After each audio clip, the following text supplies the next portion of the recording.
right, welcome back everybody to another video interview with Aaron Zerksena. Aaron's company, Modern Capital, just hit the Inc. 5000 fastest growing companies list this year.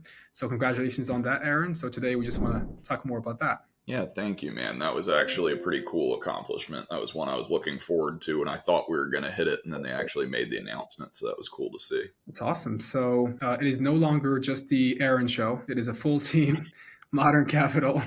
There's you, there's Josh, there's 15 other advisors now. So I think last time we did these meetings or these interviews was at least 6 months ago. So kind of give people an update on, how's business going and how many advisors you guys have, how much you're spending on ads, all that. Yeah, thank God it's no longer just the Aaron show. So yeah, I know back when you and I kind of first started, and I think the first one of these podcasts or interviews that we did, it was still just me and my brother. Every person I was hiring at the time, I was the one training them. I was the one, they were shadowing me. It was just, like I said, it was kind of the one-man band, and we were still doing a good amount of production even back then. And really our only spend that we had was the marketing spend and the advisor splits, because we just hadn't taken on much other staff at that point. But obviously you can only grow so fast and so big doing things in that way, where it's kind of like the one-man band and you as the advisor meeting with clients and also trying to train new advisors and all of that stuff. So luckily, as you said, that kind of went out the window, and I found my chief operating officer, which was probably for me the most important position to hire, just because I knew that I needed somebody that really knew all of the same stuff that I did in the industry and could be as close to kind of a copy of myself, just from a knowledge standpoint, as anything. And so he was phenomenal, because it basically allowed me to really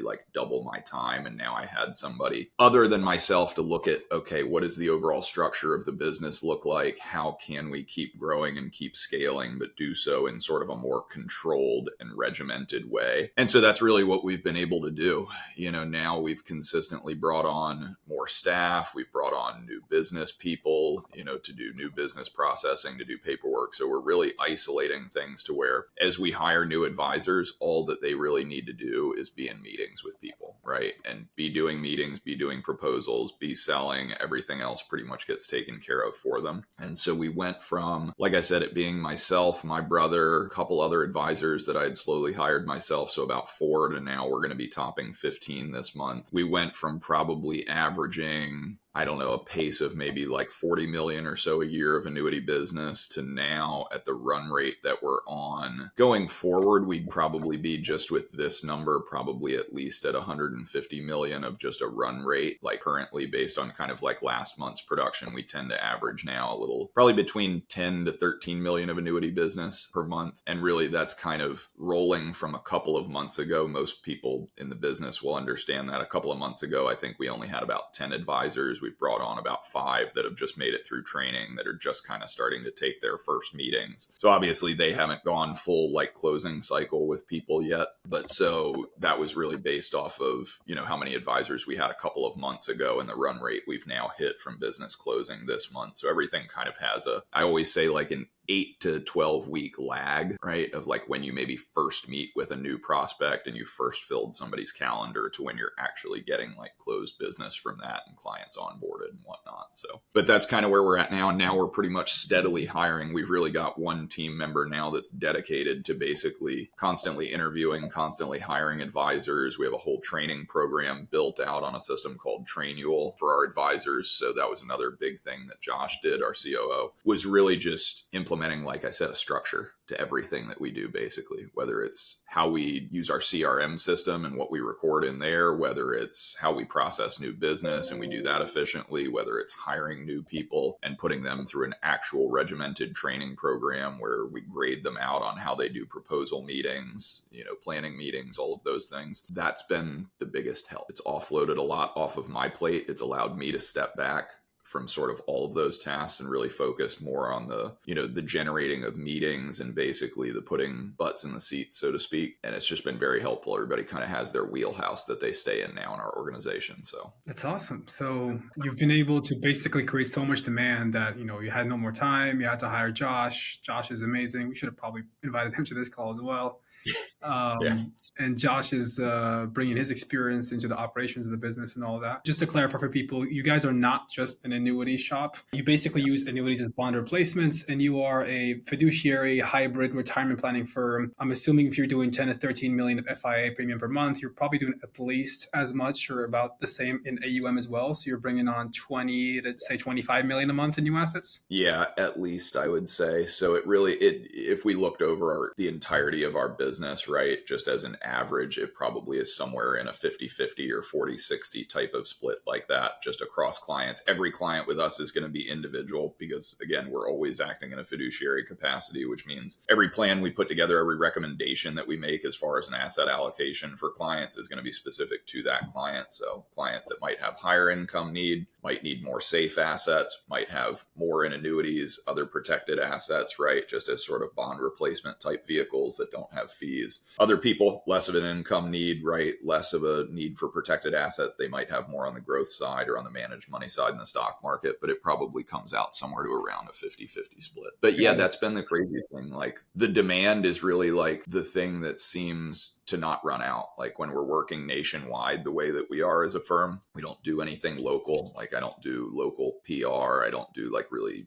local ads to any like specific market. Everything is nationwide. The demand of people is so great. There's so many people that have enough money out there that they should be meeting with us that are the right age and the right kind of demographic. The demand is not going to, ever slow down, especially with the number of people retiring every day and every month. It's really, I'm limited only in how fast can I hire people? How fast can I train people? I think you and I just went through, a month where we brought on 3 new people. So we had 3 totally open calendars, and those calendars were filled within, I think it was like 3 or 3.5 days over a weekend, basically. Yeah, 4 days. So it's like, we did that. And then all of a sudden it's like, all right, now we need more calendar space. We need, more capacity to be able to fill basically. And so that's kind of the only thing that we bump into a little bit now at this point. Well, yeah, life is much different now. 2 years later, you've basically 10x your production. You were doing about, I think, $1 million a month in new assets. Now you're doing, if we combine everything, you're doing 20 million a month of new assets. That's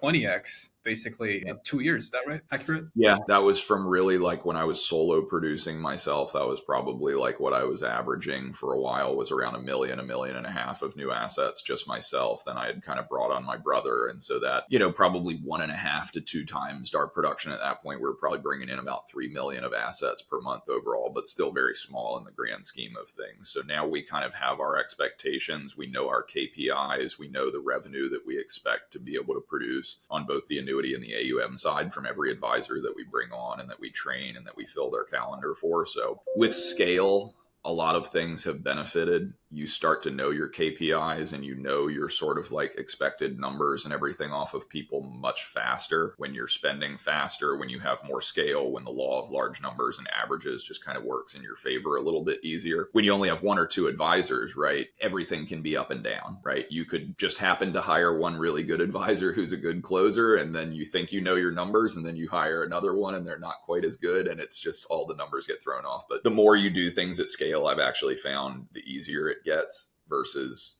harder. You do have to control things and make sure, like I said, that you have a structure around the business and that everything is being done in kind of a regimented way. But it makes a lot of things a lot easier. It makes, an organization be a lot more driven off of data rather than just kind of like flying by the seat of your pants, trying to close people, and that's kind of what we were doing back at the beginning. Yeah. When you're, as you said, the 1 or 2 advisor shop, maybe even up to 3 advisors, there's so much volatility. And what adds to that is, as you said, there's a long sales cycle. You might start a conversation with somebody in September 25th, might not close them till October or November because they take some time to think about, the most important decision for their retirement. It takes some time. So if you spend money today on marketing, you might not see it back until 2 or 3 months from now. And that's probably why a lot of advisors, they don't make anything a certain month. They make a lot of money another month. It's very volatile. But now, since you have 15 advisors now, it's more consistent, right? It's always more consistent now. And it's exactly like you said, if you're a solo advisor, right, or even, a firm that only has a few advisors, you're always going to see that volatility creep in because of just the time lag. Like you said, people are making the most important decision in their life to them, right? We may not remember that because we interact and see so many people that it just feels like, the hamster wheel a little bit to us. Like, everybody making $2 and $3 million decisions we see as like, all right, we see 20 of those a day, but it's like to each of those individuals, that is the biggest decision that they're going to make. And some people, decide very quickly, and they'll decide after 3 meetings in 3 weeks, back to back to back. Other people, they take 3 months. My brother just closed somebody that I think he first met with them back in June. Right. We're now at the end of September. I said, great. I said, I'm proud of you for, continuing the conversation, following up, not pressuring people. Like, that's one thing that we don't ever do. Right. Because of the size and scale we've gotten to now, we're always going to be bringing on some people. Like, we know in a worst case or a slow month or a month where everybody takes a long time to decide, right? We're still going to have a certain amount of revenue. We're still going to get a certain multiple on kind of our profit. So it allows you to be really no pressure. Like, there's no time frame of, we've spent this much, we have to get a return on our investment. It's like, we know it'll come eventually. So we just have to be able to do our meetings, let people take the time that they need to make their decisions. And, that way nobody stresses out about it. So that's gotten a lot easier with scale too. Yeah, and I'm guessing you're getting also referrals and other ancillary ways of getting business that come with all of this. So that also helps stabilize things. No, that's huge too. As you grow with scale, obviously, right? Everybody in this business knows the longer you stay in it or the bigger scale that you get, it's kind of a spider web effect, right? We'll get people that will refer us business immediately after becoming clients. Like, they'll say, we love the process so much. I've got a friend or a family member that wants to meet with you now. So, I mean, even that stuff will happen. It happens after clients have been with us for, 6 months, a year. So yeah, that's almost just like extra, business at that point. Yeah. What are the numbers that you use to kind of build off the projections for the growth of your business? What's the cost per meeting based on ad spend? How much you guys spend per advisor? I think people are very curious about that. What's the expected show up rate? What's the expected close rate of the meetings or the ones that show up? Yeah, so myself and my COO, we always like to go off of what I'll say is like worst case numbers. Just like when we're creating plans for people, right? Like, that way we know things are probably going to look better in real life than they did on paper, and people are happy. So like mentally, and when we're doing projections for the business, we always like to work off kind of like worst case scenarios. So for a cost per meeting, we usually like to work off of around a $400 per meeting number for a booked meeting. For show up rate, we typically will use somewhere in the 45 to 50% range, just to be fairly conservative. And so we kind of know, okay, what's the cost of a meeting that shows up, right? Which is going to fall in the range of $800 to $900, let's say, like, is kind of what we use. From there, for us, just organization wide, yes, we're going to have some people that are more experienced that are going to be better closers. We're going to have other people that might be a little bit newer or fresher out of training that are going to have lower closing ratios. So just for conservative numbers' sake, organization wide, we like to work off of about a 5% average close rate of first meetings that are held. And then we know what sort of our average case sizes are, everything like that, because again, we target our marketing to only people with certain asset levels. So we know typically our average clients can have around $1.5 million that we bring on just across the board, roughly 50-50 split. So we figure an average annuity case size might be 700,000, right? And then maybe about the same amount of AUM. But so those are kind of the numbers that we basically work off of when we're doing our projections. And so the goals that I have for each of my individual advisors, so that I know they can bring on a couple of clients per month, each one of them usually, is going to be that we want to spend roughly around $20,000 to $24,000 probably per advisor that we have, right? And by doing that, if we're using that $400 per booked meeting number, we know that's going to translate into probably around 60 or so booked meetings per advisor. That's going to distill down to they hold probably 30 or so new first meetings. The reason we only do that many is just because once you get advisors on that cycle, then they're also going to have second meetings. They're generally going to have third meetings because we have a typical 3-meeting cycle that we take people through. And so once you filled it up with 60 booked meetings, that takes up that much calendar space, knowing that half of them are going to show up. And then the advisors also have second meetings and third meetings they're doing with people on a rolling monthly basis. And they're pretty much full all of the time. Like, they have very little time. Sometimes my advisors, I think they like it, but sometimes they're having to put together plans and things like that, even what would be considered like after hours, or they might be putting plans together on weekends and whatnot, because they want to have their during the work week hours filled with actually meeting with people, right? And so they're fine with doing that. But that's roughly what we're spending per advisor. Got it. And when you said 60 meetings, you thought it's low. Most advisors I talk to, they're like, oh, that's too much. But you think about it, it's 60 meetings a month. That's 15 a week at a 50% Yeah. show rate. You're only talking to like 7.5 people or so Yeah. a week, which is pretty manageable. Yeah. And just kind of backtrack and give people that have never seen us before just some context. My name is Alex. I'm the founder of Clients Blackbox. Aaron is the founder of Modern Capital. We started working together almost exactly 2 years ago, back in July of 2022. And Modern Capital was created in May. Is it May of 2023? May of 2023. Yep. That was when we basically had formed the company, moved over all of our assets to the new custodian, left the broker dealer that we were with. Yeah. So it's crazy. It's just been a little over a year now, which I kind of can't believe. It's nuts. And within a year, but basically in July, you guys won the Inc. 5000 award, which is literally under 14 months, which I've never heard of before. And by July, I think you guys had maybe 12-ish advisors. And now it's September, you have 15 advisors. And you're hiring basically 2 to 3 advisors a month. Is that the plan? Yep. That's what we're trying to do. And we're going to try and, if possible, do 3 to 5 a month. We're limited by capacity of the person training them and how much time they can dedicate to sifting through resumes and doing interviews constantly, because we're trying to be very picky with our hiring and make sure that we're hiring people that we know personality wise are the right fit for the job and like are able to do high volume types of meetings and things like that. But that's really what we're shooting for, is at least 3 a month, basically. Got it. And just to give people some overall context on like what's driving all this growth, we have, Aaron's firm is fully virtual. It's nationwide. That's kind of the direction that works best with our program. Aaron does a lot of PR. Like if you just Google Aaron Success on Google, like you're going to find a lot of good stuff on there, which helps a lot. And on the paid side, like that fuels all the growth, we run ads on Facebook and Instagram for the most part. We're currently spending about, I think this month we're going to end up around 250,000 a month in spend. And next month we should be around 300. Yeah, I was going to say, I think we actually I just looked yesterday, crossed 250. So I think we're probably going to be close to 300,000 this month. Yeah, next month we should be around maybe 360 in ad spend. The only reason why we had to slow things down this week is we ran out of calendar space. We only have one day that's available for the rest of the month. And each advisor, as you said, takes 60 meetings a month. They hold 30, they close 5%. That's about, let's just say 2 people a month at $1.5 million each. That's $3 million a month in new assets per advisor, half annuity, half AUM, which is unheard of.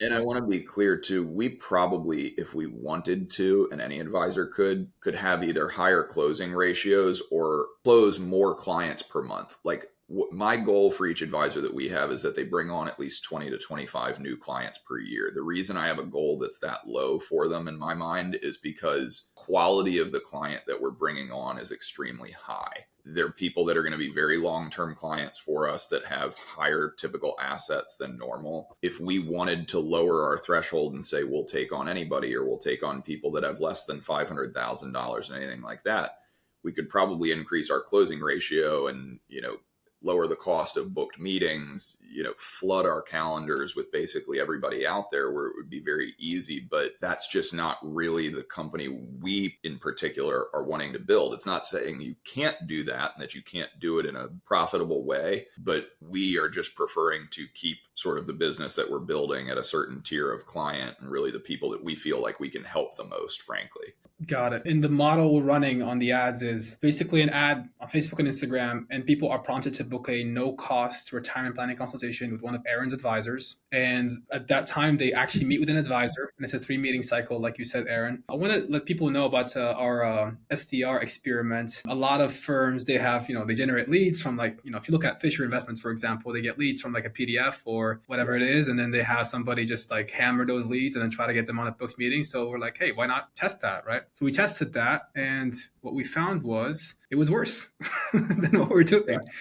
The cost per show was higher. The cost per meeting was higher. Adds a layer of complexity, right? Like an additional sort of step in the puzzle, if you will, when they have to sort of talk to an SDR, kind of like an outbound, like a phone person, basically, before they're then getting booked on an advisor's calendar to have the real conversation. That probably will last 3 to 4 weeks and 3 meetings, roughly. So it just it can elongate the process even more. We found it added sort of an extra layer of just cost and complexity in like the overall funnel or the overall overall puzzle. So yeah, it just didn't really seem to be worth it, right? And what we found is that the advisors, even though doing things in that way may increase like show up rate for the advisors prefer to have full calendars typically. And, so they know and they're aware that, look, some days they might get, hit over the head and 2 out of 8 people show up, but the next day they could have, 7 out of 8 show up. But they just, from a morale standpoint, they prefer to having full calendars like that.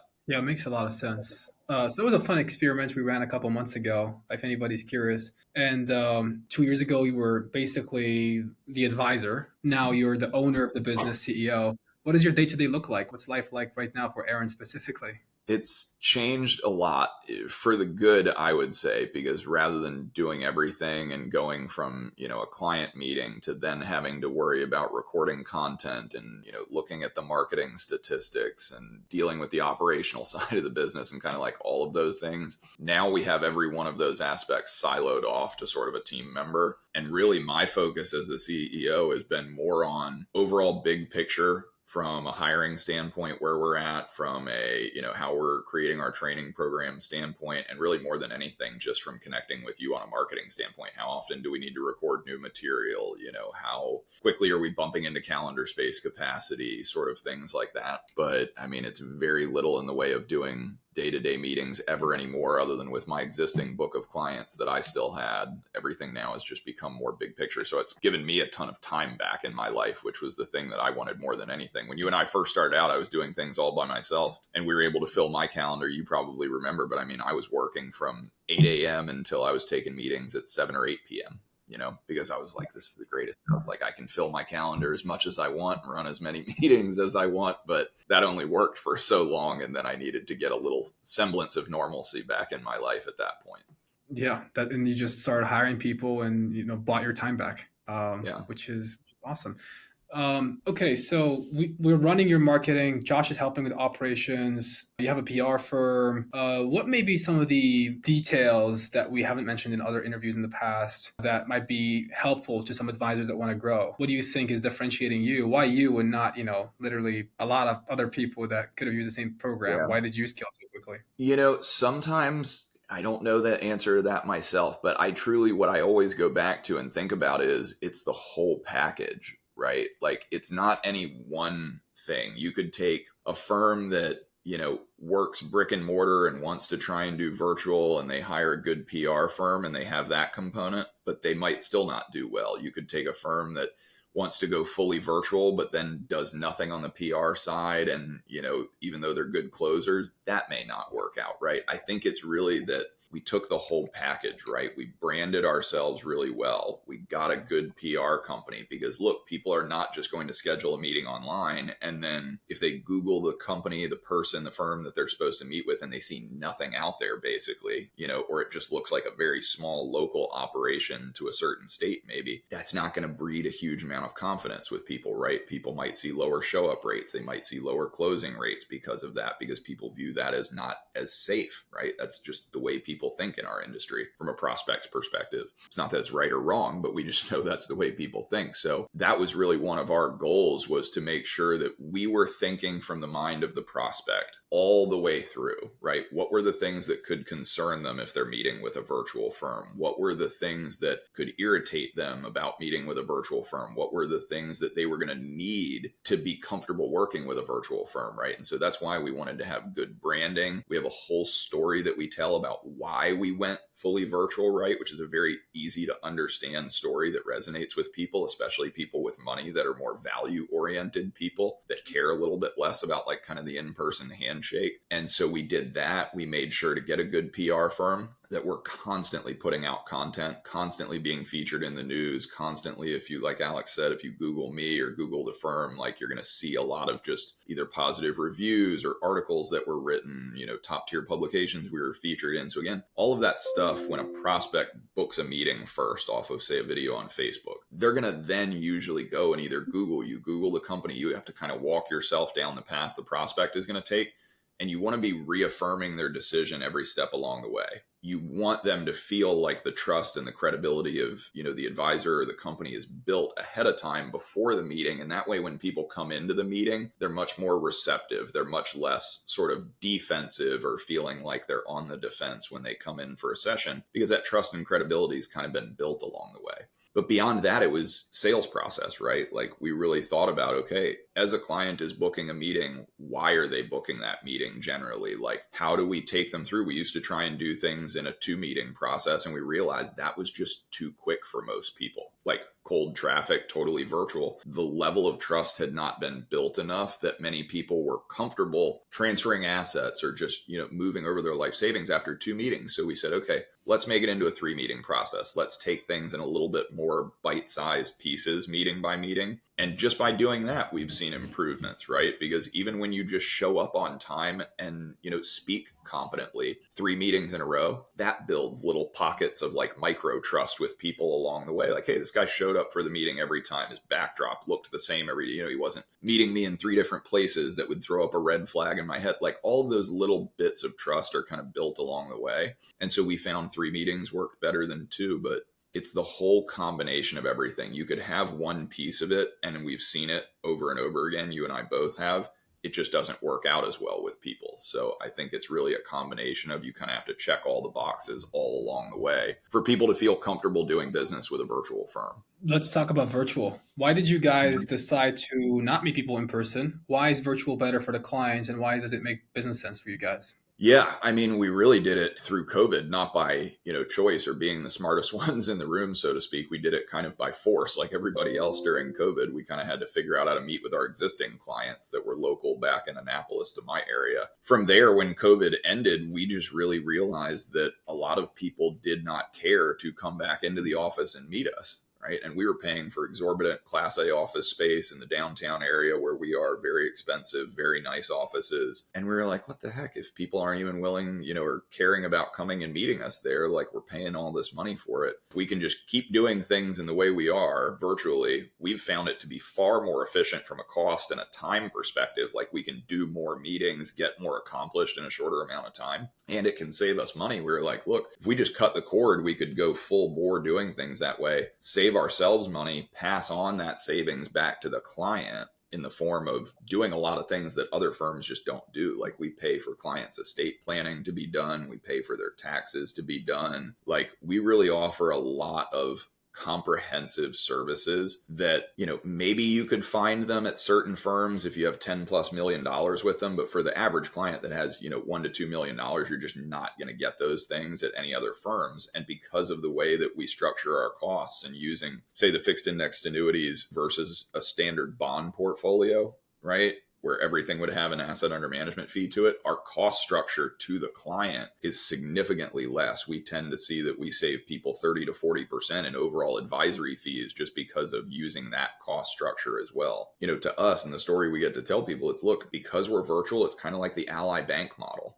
They cut out brick and mortar. They can give you a higher yield on your savings account. We cut out brick and mortar. We can lower the cost of your advisory fees, give you comprehensive services and pay for them that you wouldn't get at other firms. And so again, it's just a story that we've found really resonates well with people. Yeah, and one angle I'm starting to use now is this is cheaper, and we're able to do more free work because part of your investment is paid by your insurance company. Just like your insurance might pay your medical bills, it pays for your financial planning bills right now. So it's maybe more cost effective to consumer that way. I think one of the reasons why you guys grow so quickly is, the cost per meeting is so low. It's $400 a meeting, plus compared to seminars where you might, like I'm talking to another firm right now that's using seminars, they're getting a $1,700 cost per meeting from seminars. And the quality is like up and down. You could meet with somebody who has, a couple 100,000 or 2 million. You never know. But with this, it's pretty consistent. At least like 92% of our meetings are over $500,000 and over 45% are over $1 million.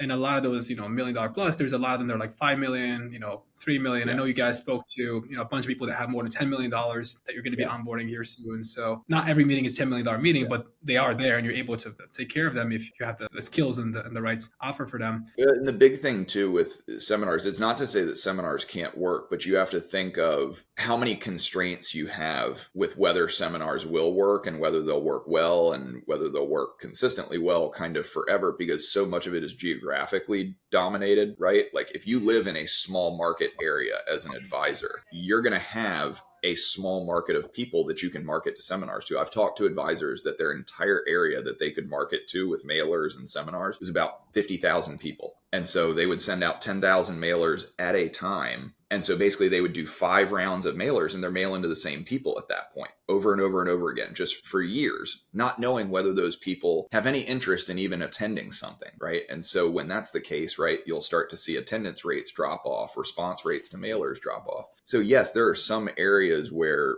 if you have enough people and enough wealthy people, seminars can be a good business model. But if you ever want to expand in that type of a way, it requires so much infrastructure. You have to continually open new office locations, right, that are a certain distance away from where you're going to be doing seminars and where you're going to be doing marketing. You have the physical costs of the mailers, the physical costs of people coming out to dinner that you might not know whether they're actually interested in talking to you or not. Or you just do workshops at things like libraries and universities. But there's so much additional cost and complexity in trying to scale in that way that it is just far more difficult in my mind than it is to do virtually. And again, that's why we explain that to prospects, even that, look, when you're working with advisors that do things that way, generally you're going to be paying more and you're not going to get some of these services that we offer. And it's because the cost of client acquisition to them is significantly higher.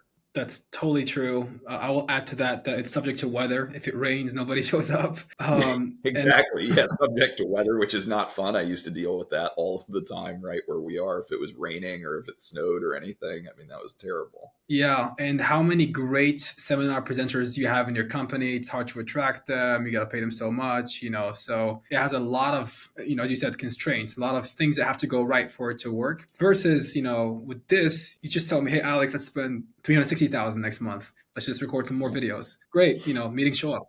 It's a lot more streamlined that way in terms of getting more meetings on the calendar. Well, and you got to think too, from a scale perspective, if you're doing things in the seminar way, and even if you teach somebody to run seminars really well, that advisor at a certain point may just want to go out and start their own shop and start doing their own seminars if they learn to do that really well. So it's like keeping advisors even can become more difficult at that point because you're basically just teaching them how to go do that themselves where they need you less. Yeah. So there's a reason why you spend 20 to 24,000 per advisor and get them 60 meetings and not 10,000, not 5,000, not 15,000. It's at least 20,000 because you want to get them at least 60 meetings or so a month. Tell people why you do that. Yeah, it's for the company's benefit, but for the advisor too. The more reps that they have, the more sort of at-bats that they have, at a certain point, it is a numbers game, right? Like you need to have a certain number at bats to get to a certain closing ratio. And so if you spend a lower amount, you're only getting them so many reps or so many at bats. Not only are they probably not going to be as good just because they haven't had as many repetitions doing the same process over and over again, but it's just going to cause there to be more volatility. Because again, just like we talked about earlier, you could have a good month where,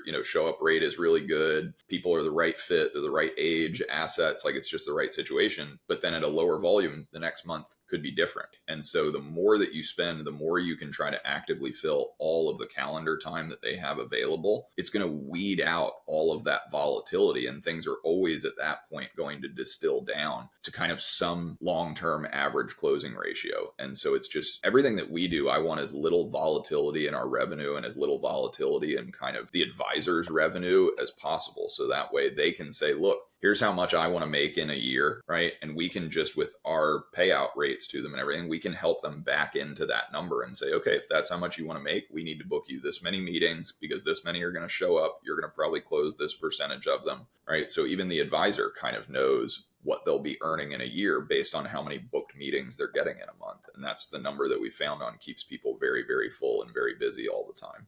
Yeah, totally agree. And it takes a certain minimum effective dose of meetings to get into the rhythm. If you're only talking to 5 people a month or 10 people a month, it's going to be impossible to kind of figure out what to say. If you're doing 60 meetings a month, you probably know that at minute 25, I'm going to say this and then make this joke and they're going to crack up and smile. And, you have that pattern pretty much dialed in. You know how to open. It's just very easy compared to if you only have 10 a month, every time you're starting from scratch, you don't really build any momentum. So that's also a good reason. person. And to speak on that too, right? If you're a one-man advisor, that's the way you're thinking, right? Is that it takes you longer to figure out what works, what doesn't, because you're not getting into a repetition type of cycle enough. But from a scaled firm perspective, we want as many reps as possible because it allows us to get data faster, right? If we make a tweak in a presentation and we're only getting the advisors so many reps or so many meetings, it takes us longer to see the impact of that tweak that we've made in a presentation or in a sales process or in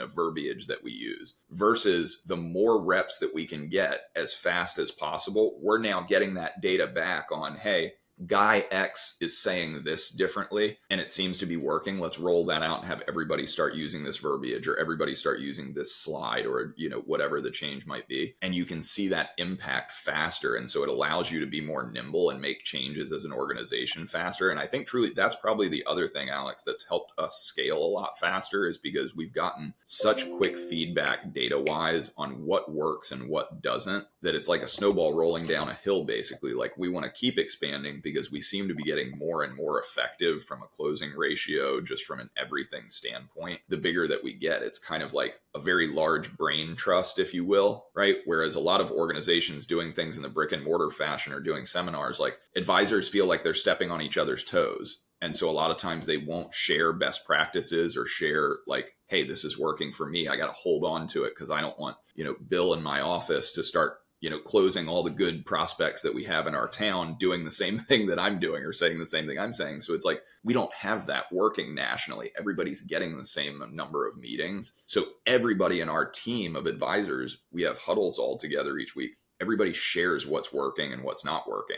And so we're really able to make those changes as an organization very quickly that ends up benefiting and helping everybody, because there is no feeling of ever stepping on toes, because of geographical location or anything else. So that's been hugely helpful. That makes a lot of sense. It's also the same way we run the marketing and, the way we run the ads. We want the quick feedback. We're getting reports every 2 hours. Yeah. Is this working? Is this not working? What funnel is working today? What's not working? Is it an availability issue? This and that. Totally agree with you there. You pretty much had this attitude of speed, of time is more valuable than money from like day one. I remember first time we talked, you said, hey, if this actually works, I said, hey, you can spend, 2,000 or 3,000 on this. You said, if this actually works, I'm not going to spend 2,000 or 3,000. I'm going to spend at least 6,000. You said, I remember. You said, hey, because I need to know if it works or not, so that if it works, I'm going to do a lot more of it. If it doesn't, I'm going to cut it and move on to something else. And then you didn't spend 6,000. You spent 17,000 that first month because you saw, the cost per meeting was so much lower, and you just like kept that same attitude throughout your scaling, and you're still there with the same mindset. I guess it's a culture in the company now. It's like speed is very important. Speed is definitely very important. And I think it's just always been my mindset, which is probably counterintuitive to just the way I know a lot of advisors tend to be. Like, a lot of advisors, I know if they close a case, they hold those dollars very, very closely, right? And they sometimes will have trouble re-releasing those dollars back out to go market again for themselves. But I think the reason for that is because so many advisors don't do things in a structured way and don't really know their KPIs and don't really know what their return on any marketing dollar thrown out there should be. I think if you do actually look at the way you run your business and you do know those things, it's almost the alternative, right? My goal every month, this now, is to spend money at a faster and faster rate, because I know when and how much of those dollars I should get back, how quickly. And so I almost want to get rid of the money as fast as possible. And that's, I knew that even back when I was a one advisor shop, which is what gave me that mentality of saying like, no, I just want to figure out if it's going to work faster. I don't want to spend a little bit and have to wait a month to see like what the results are. Let's get it in 2 weeks. But I think that's benefited me and it's benefited us. But you can only have that level of confidence in spending the very, very exorbitant amounts that we do if you know your business and if you know your numbers and if you do things in a systematic and regimented way.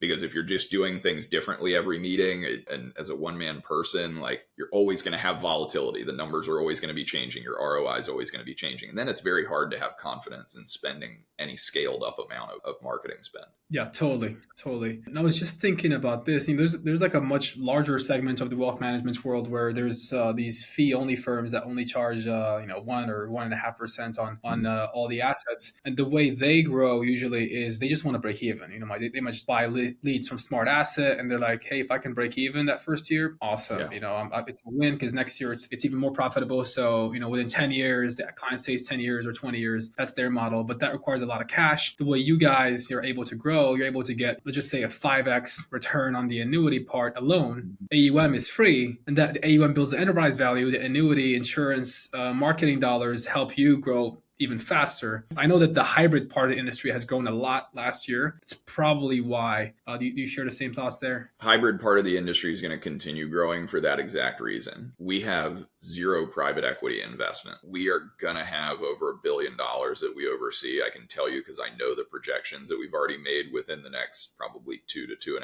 years. Like, we are able to grow at an organic pace, not taking on any initial capital because of what you just said, right? The roughly immediate ROI that you can get on one side of the business goes back into fuel the fire of the marketing, right? And you're also picking up the recurring revenue assets that build the long-term equity value of the business over time. It's good for the client. It's good for the business. It's a happy marriage, the way that hybrid advisors can work the way that we do. But yeah, it's what allows me to still own 100% of the company, to not have had to take on private equity capital, right? Where if we were a fee only firm, to try to market the way that we market, you would just have to have incredibly deep pockets to be able to do it, because you're only getting, like you said, you're happy if maybe you're getting a 1-to-1 return on your money if you're doing everything under a fee-based relationship. So yeah, we've just found that it works out really well. It's what's allowed us to continue to scale up and have month over month organic growth. I want to address the people that are like skeptical about this. So sometimes I get some comments on the videos. They're like, "Oh, there's no way this guy's doing that much revenue, or he's bringing in that many." So I'm pretty sure people can verify this independently. They can go to your SEC filing, see the AUM growth. If they're part of your IMO, they can see you on the leaderboard. You don't use like a fake username; it's your username. They can see the growth every single month. So it is real. You can go to the website mdrncapital.com and look at 15 advisors. Use the Wayback Machine. You're going to see a year ago it didn't exist. So it's definitely real. Those are all the questions I had for today. What else do you think we should cover? I think that's probably the most important things, man. I think people just have to first know their business and know the business that they're trying to grow. And for some people, that may just mean staying a one-man shop, like staying a one-man advisor shop. There's nothing wrong with that, as long as you still can do things in a systematic way and know your business, right? But for people that do want to create sort of a larger organization, you really need to plan that out and have those numbers dialed in for you. And that way you can have the confidence to continue to scale up and spend more and more. But as long as you're doing things in a regimented way, like I said, it makes life a whole lot easier as you begin to really scale up. It's like a lot of the things you would think get harder or more difficult or more costly. It's actually the reverse effect. They get easier. You get more time back. Things become less volatile. It's kind of the way that you would want it to be. Let me ask one last question. Just thought about this. Has your relationship with your IMO helped in any way? You don't need to give out the name or anything. If you want to, you can. Has that helped? So how? Yeah, no, it's helped immensely. We have a really great IMO, and I don't mind saying who it is. We work with Advisors Excel, and they've been fantastic more than anything in, like, for me and my company, we don't need a ton of like product help usually. I know myself, the products that we use. I know all of the products that exist out there. Like, I'm always doing product research. So, we don't need help running illustrations and some of those like kind of ticky-tack things that, every IMO will do. But when I first came over to Advisors Excel, I needed help with how do I build the infrastructure for a business, right? Like, I had no idea because I had only operated as a one-man band, an advisor, just doing business at a broker-dealer myself, basically. So what they really helped with was showing me what other firms had done that were large organizations, right? Like, hey, here's the sales process and like the presentations and things that this firm, this firm, this firm, and this firm go through, right? And so that allowed me to look at what other big firms were doing that obviously were having huge success, and to say, all right, I like this from this one, but because we do things virtually, this part of this one, that's not going to work for us. So we're going to cut that out or adjust that, right? And that's how we got to basically what we use today. And then from there, I mean, they were the ones that introduced me to my COO that I have now. When I mentioned on the phone one time, like, hey, I'm like kind of burning it, the candle pretty thin. Like I need some help. Like, I think this is kind of the role that I need. And they were like, I think this guy's, open to talking about that. And so they've helped every step along the way in showing me how other organizations that had scaled to large size were structured and the things that they had done and kind of the order that they had done them in. And that was the biggest thing, right? They showed me how to take my mindset from being the producer mindset to being the CEO and the business owner mindset. And that, more than anything, is, I think, the differentiator with them versus a lot of IMOs. That's what's taken me from the production level I was at to now as a company, the production level that we're at today, where, like you said, next year, just with the advisors we have now, not including any additional hiring we're going to do throughout the year, I mean, we'll probably be bringing on 300 to 400 million of assets over the next 12 months, and I know that we're going to continue hiring throughout the next year, so that number will be greater. That would probably put you guys at like the top 3 spots at that IMO, if not the first one, maybe in a couple of years. We should be, in my mind, number 1 in a couple of years. Next year, like you said, we might be 3 or 4 because the air gets pretty thin when you get to the top of the leaderboard at the IMO that we're at. I think we're hovering at 15 right now where we're at, which is shocking with the level of business that we do. But you start to see the numbers jump dramatically when you get into the top 10 as far as production levels, because you're working against the largest financial organizations that are independent in the country at the IMO that I'm at. It's not pretty much anybody else. We would far and away be the top firm already. So, but that's what I like. I like competing against the best ones that are out there and getting to see how we stack up against them. And it's also, I think, what's helped us scale and improve as quickly as we have is we're looking at what are the best advisors and best firms out there doing and how can we replicate or improve upon it. Love it. And what would you say to a larger firm, maybe 10 or 20 or so advisors that's considering working with us for their marketing? Would you recommend they work with us? If so, maybe why? Yeah, I would say just try it. Especially if you're a larger firm and you have the marketing budget. I mean, truly, what do you have to lose? I think the only people that would ever have trouble are the people where their marketing budget is very thin. And like I said, they hold on to the dollars very tightly. So like any new thing they're going to try can be a little bit scary. But if you're a firm that's doing things well, that's already got, a designated marketing budget, make an attempt at it. Like, see what your ROI is, see that the numbers that Alex and the numbers that I've talked about, like, are what they are. And then at that point, if you find that it's worked, you can scale it up just like we have. But to me, there's no downside to being able to prove a concept and figure out if it's going to work for you or not. Because to me, there's just no more scalable business model out there than what we're doing right now in the financial advisory space. I think it's just easier and much more streamlined than sort of trying to scale a seminar style practice. Totally agree. If I find something else that works better, we'll let you guys know. Thank you so much for your time, Aaron. Anything else you want to wrap up with? No, man, I think that's it. Just appreciate all the work and let's keep it up and keep going into 2025.